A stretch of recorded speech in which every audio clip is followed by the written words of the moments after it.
People will say, don't sweat the small stuff. We've also got, don't lose the forest for the trees, or you're majoring in the minors. We have all of these phrases that indicate that you are paying attention to the little details too much and not getting the bigger picture. But this is a phrase that I feel is easy to misinterpret. All of these, I think, are easy to misinterpret. It's easy to look at it and go, okay, I don't need to worry about these little details because that's just a small thing. I just need to get the big picture right. And then you ignore something that, while small, is extremely critical to the big picture. It is foundational and it can shatter everything else if you're not careful. This is one of the tricks of art, of game development, of creating anything, really. You gotta know what is and isn't important. And I think the only way to find out what is and isn't important is to start making stuff and run into some rather embarrassing mistakes. Sometimes you will sweat the small stuff and then you'll go, oh, that didn't matter. But sometimes you need to sweat the small stuff. You need to look at something that seems insignificant and really lock in on it, because later down the line, you know that it is going to be extremely important. That's what we're talking about today. This is Game, Develop, Repeat, and I'm your host, Chris.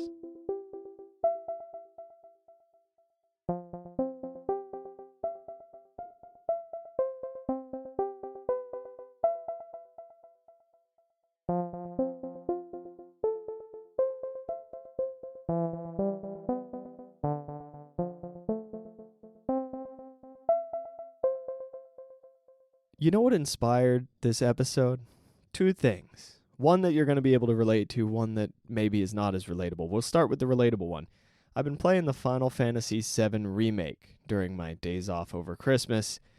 Sorry to those folks who watched the Twitch stream. I did not do it on Twitch because I really want to experience this game on my own. And also, I just wanted some time to absolutely goblin mode, binge a game, turn the brain off, and just turn into a little zombie for a bit. So I've been playing Final Fantasy VII Remake, and in the first hour and a half, there was a moment that made me almost refund the game. There was a single bit of dialogue that got so under my skin because I felt that it was so poorly delivered that it made me go, is the rest of the game gonna be like this? This is a terribly written, terribly delivered little piece of dialogue. I can't stand it, and I swear to God, if this is what the rest of the game is going to be like, I'm not going to enjoy the game.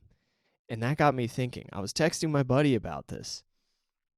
I was saying, the gameplay is great. The visuals are amazing.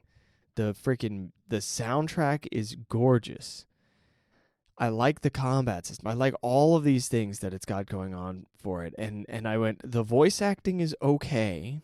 Some of the voice acting is good. Some of it's not as good. The voice acting is okay. And the writing is horrific, I think is what I said. Something along those lines. Because at this moment in the game, I had two experiences with the dialogue. And both of those experiences like made me just give up on it. I was like, am I going to just play this game strictly for the gameplay?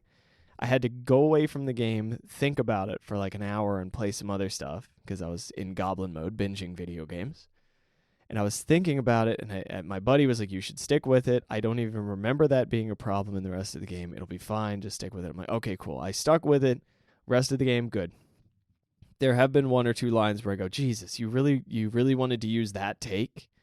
You have this game that cost this much money to make, and you're going to use that take. Really? This is a critical moment in the game, and it's so important that this hit correctly, and you hit me with that particular recording of this voice actor that sounds like it was done on a different microphone or in a different room with the wrong inflection. It sounds like you took this line and cut it from a different part of the game and just shoved it in here because you didn't want to get the actor in the booth to do one more line. What is going on here?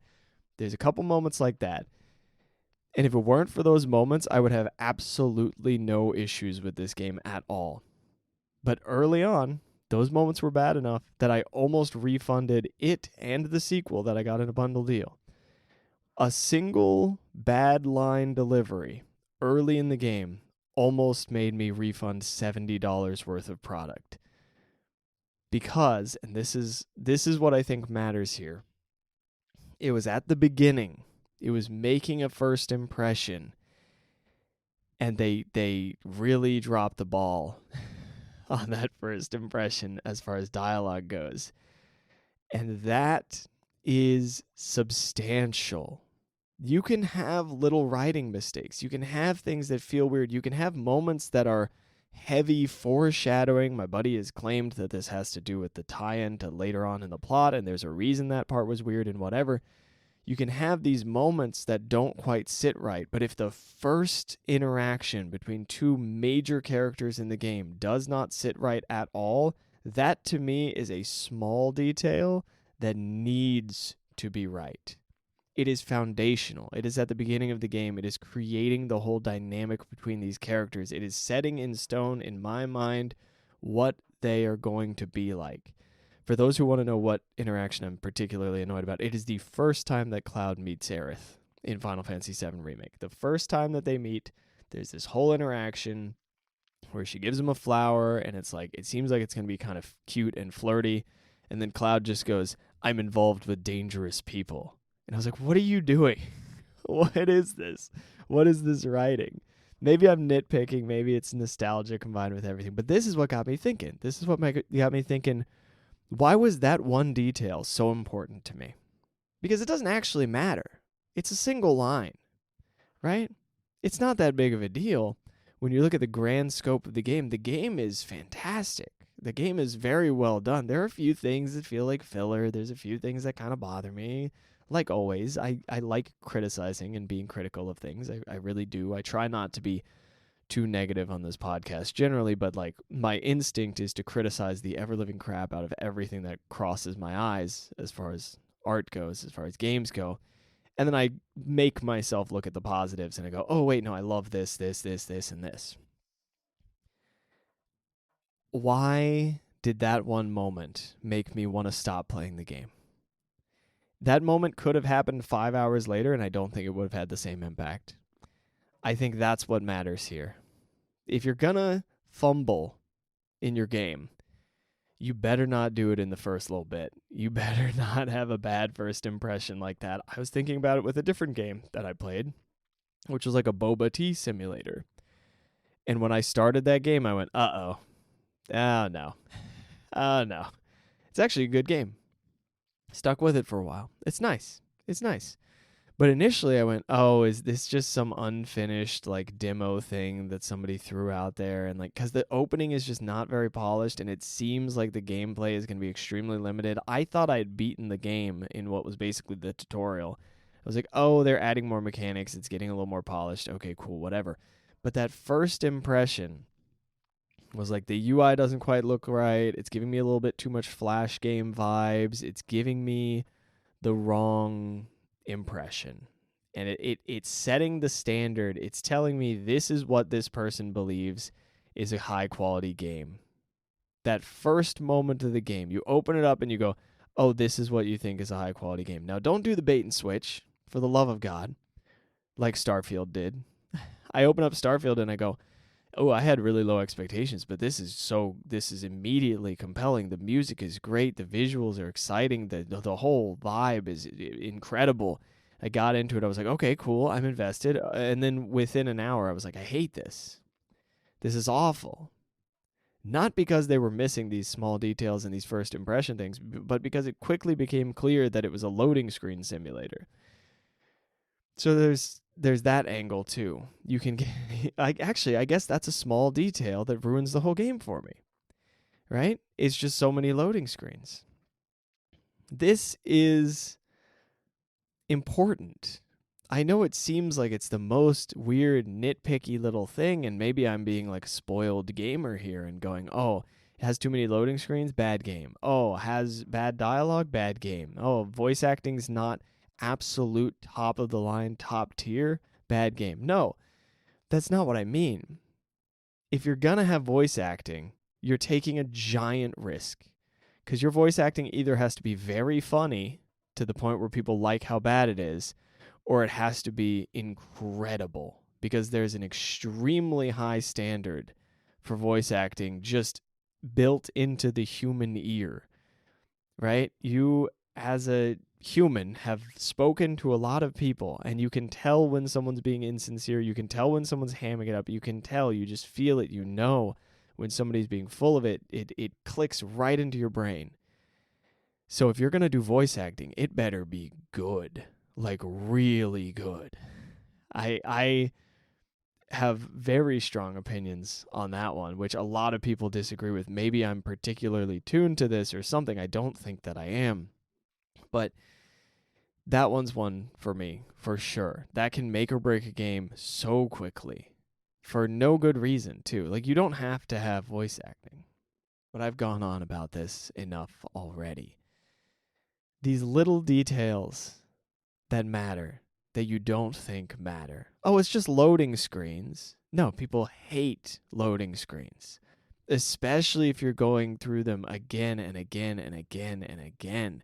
If you get one big old loading screen at the beginning of the game, it's kind of annoying. If you get a ton of medium-sized loading screens throughout the entire game, like every 20 minutes, it sucks. It's really frustrating. So you got to keep them pretty short.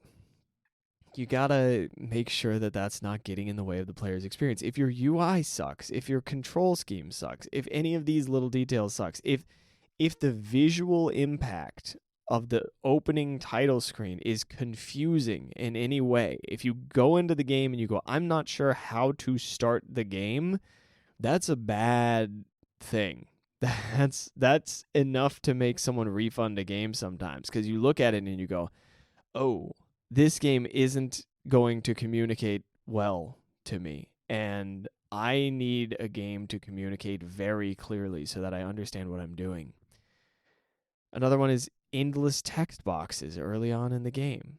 These are all things that, like, people get away with, but I think you and I have both.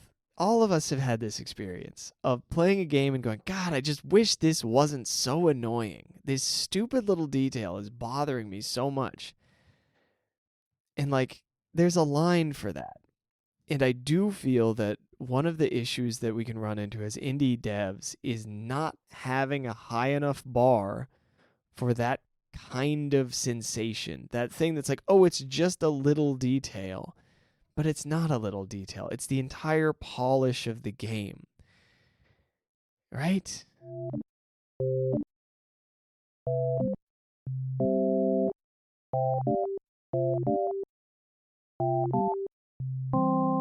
I have a second analogy for you now.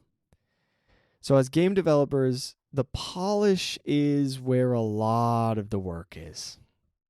How many indie games have you played that just aren't polished? That just aren't that smooth, have all these little things in them that just kind of frustrate you. It feels like you're going back in time, not in a nostalgia way, but in an, oh man, not this kind of a way. Where you're like, oh, I'm having to click to move when I should have this hotkey, or, you know, that sort of a thing. It's just lacking polish. You can't rebind your control scheme or something like that. There's no quit button. You have to like Alt F4 to get out of the game. These details, and that last one is a pretty egregious example.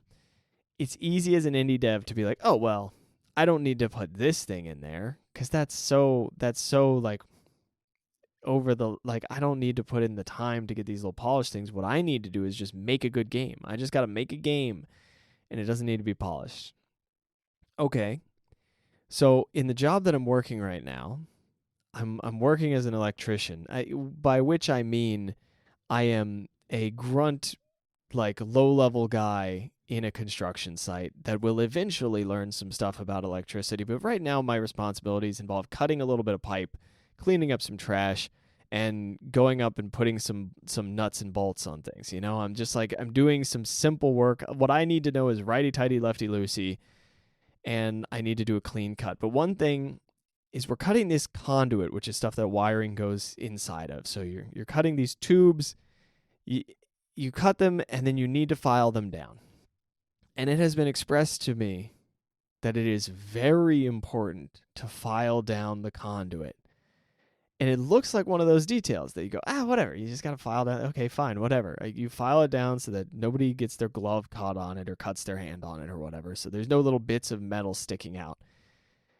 The fact of the matter is, if you don't file down the conduit, it can catch the wiring. If it can cut into the wiring, if it can catch the wiring, there's a chance that it can cut into some of this stuff and it can create metal on metal, which means electricity going where it shouldn't be going, which could mean fire, which could mean electrocution. It could mean all sorts of problems, all because you didn't file down a little bit of extra metal burrs and metal whatnot that's hanging off of the end of this pipe. A lot of it's barely even visible. You could blow on it and go, okay, it's pretty much gone. No, you need to go in there with a file, and then you need to make sure that your finger can run around the inside of this pipe and the outside, and it feels smooth and it doesn't catch anywhere with a glove on so that you don't slice your hand open. So, straightforward, right? If you don't do this, not only is there a risk of fire and electricity going all over the place, you have to pull a very long length of wire through this, or cable, I should say, through a bunch of this conduit.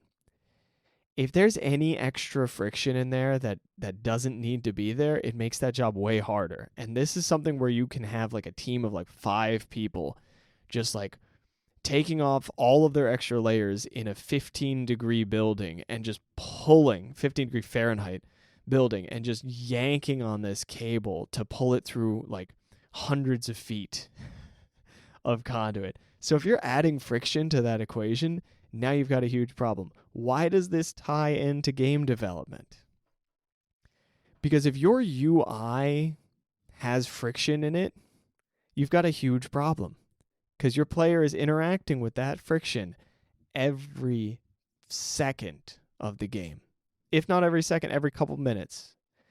Every single time that they open up the UI, do you hear a little audio glitch? Every single time that you kill this enemy, do they hear the exact same sound effect? Every time that they try to move forward, is there like a 20% chance that they're going to get stuck on something? These little things are so important because that is this extra friction. Your goal is to make sure that this player is having a seamless, wonderful experience. Just a nice, easy time. It's like a work simulation without the work being difficult. Games are weird. You're trying to accomplish things and you don't want it to be that difficult to accomplish them. Like as the player, it's this strange, perfectly balanced challenge where it's like, I'm getting stuff done so quickly and that feels good. You got to make sure that the challenge is only coming up where it's supposed to. You want the challenge to be from fighting the enemy, not from dealing with a bunch of extra crap. You don't want to have to get through all this nonsense. It's one of the worst things you can have in a game is all of these like additional things outside of the game that you just have to contend with. It's like if your TV starts giving out while you're playing a game on it and you're like, oh, Jesus Christ, not this. You get a new TV eventually. You can't stand it if it keeps happening every time, right? If every time you go to use your microwave, there's a 50% chance that it just cuts out and you have to go through a whole process to get it started back up again, you're going to get a new microwave. If you go in to play a game and there's just every time you play, you're going to run into this little UI thing that drives you a little bit crazy. You're going to run into these 20-second loading screens every 5 minutes. You're going to run into whatever little thing it is. The game is not serving its purpose. It's supposed to give you a nice, smooth, fluid experience of whatever the heck it is. And instead, there's something getting in the way. And it's so easy as a game designer to go, no, but the game is good. The game is so good. I've made such a good game. But it's not a good game if it's something that you can't enjoy playing. Even if that's visual noise, even if that's difficult to read visuals. I've run into things where I didn't buy a game because the visuals were too detailed and it kind of turned me off. It kind of made me go, the visual clutter is going to be a lot. Maybe I'll get it on sale. I'll hold off. I'll get it on sale. Because it looks like the maps are kind of hard to read just because of the level of detail they put into the art. There's stuff like that, you know? And I just think one of the easiest things to do as an indie is to go, we don't need to worry about all these details. Just make a good game. If we make a good game, they'll play the good game. It's just a good game. You can have just dreadful graphics in terms of realism, I guess, in terms of fidelity. I'm not sure what term I'm looking for here, but you can just have everything be a square, a circle, a triangle, right? You can just have these massively abstracted representational graphics. As long as it reads well and smooth and clean and the message gets across just beautifully and you don't have to run into all this crap. Yes, there's going to be a whole market of people who go, I'm not interested in that. That game doesn't look good. Fine. They're not your market. That's okay. Some of those people don't even know what an indie game is. They're confused by the term. It's okay. Your game's not going to be for everybody. But if you're trying to make a good game, it's got to be smooth, man. This is the small stuff that we've got to sweat. This is what I mean when I say sweat the small stuff. Do the things that matter. If there are burrs all over your game, if there's little things that get in the way, if the grass has not been mowed and walking through it gives you ticks, if there's just maintenance stuff that you've not been doing on your game, you got to go through and you got to do it because it's just going to make it a better game. It's got to feel satisfying. There are elements of my first game that I released, Soot, S-U-T. There are elements of it that I go, the bar should be higher. I'm pretty happy with how smooth I've made it. I've made it so you can pop into any level pretty smoothly. The menus are good, all of this stuff, but I think there are just one or two things where I gave myself the excuse. I went, it's an indie game. I can have my diagram for the controller that shows you what buttons to click for what can look pretty basic. It's like, yeah, but it could have looked cleaner. I mean, it's fine, but like it could have looked better, right? There are just little things that I could have tweaked and adjusted and made a little bit better. So that's what I would encourage you to do when you're making stuff, is look for how you can make it smooth. I'm not saying remove the charm from it. That's an entirely different thing. There should be strange quirks of your game. There can be weird control schemes. There can be all sorts of weird stuff. Don't just go down to, I've got to do everything exactly the way that like the AAA people do it. That's not it at all. It's so far removed. I can see how somebody would think that, though, from what I'm saying, which is why I'm clarifying. What I mean is not make the most polished AAA experience. There's a lot of AAA experiences that don't have the polish that I'm talking about. I'm saying make sure the player can actually experience what you want them to, and they don't have to get caught up in a whole bunch of weird, trivial, frustrating nonsense along the way.